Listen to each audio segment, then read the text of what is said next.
এখন থেকে আপনার প্রিয় সিরিয়ালগুলো ফ্রিতে দেখুন এক্সক্লুসিভলি শুধুমাত্র সান নেক্সটে। এখনই অ্যাপ ডাউনলোড করুন। সত্যি জাগৃতি, তোমাকে এত বলি, তাও তোমার বিন্দুমাত্র লজ্জা নেই, তাই না? কি পাও তুমি এসব করে?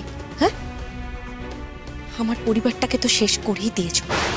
এখন পরিবারের প্রত্যেকটা মানুষকে ধ্বংস না করা অবধি তোমার কি শান্তি হবে না?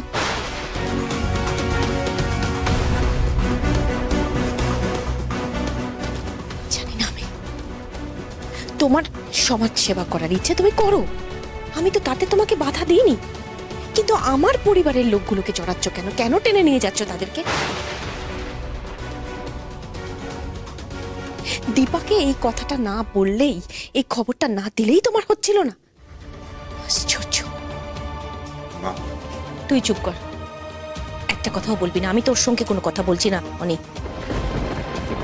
এবার এবার কি হবে জাগৃতি? দীপার মনটা তো আবার ঘুরে যাচ্ছে, ও আবার ওই বাড়িতে যাচ্ছে, আবার একটা মায়ায় জড়াচ্ছে। ওখান থেকে দীপা বেরিয়ে আসবে কি করে? অবশ্য আমি কাকেই বা বলছি এসব কথা, তোমাকে বলে আর কি লাভ? আমাদের বাড়ির কার কি হচ্ছে, আমাদের পরিবারের কার মনের কি অবস্থা হবে, তাতে তোমার কি যায় আসে?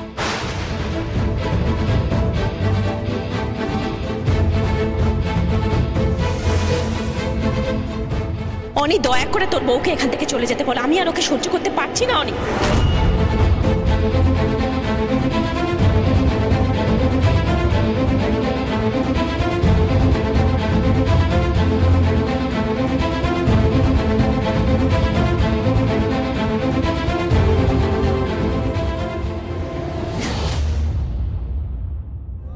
জাগৃতি ভুল কি ঠিক করেছিল জানি না, কিন্তু ও তো ভালোর জন্যই করেছিল, একটা চেষ্টা তো করেছিল।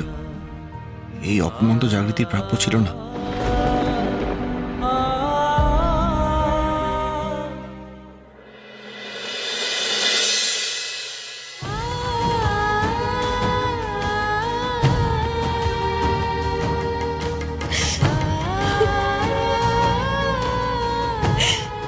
আমি তো ভালো ছাড়া মন্দ কারোর জন্য চাই না ঠাকুর, কারোর জন্য চাই না।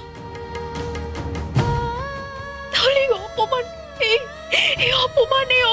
কেন আমাকে দিচ্ছে? কেন আমায় এসব সহ্য করতে হচ্ছে? আমার দোষটা কি? আমার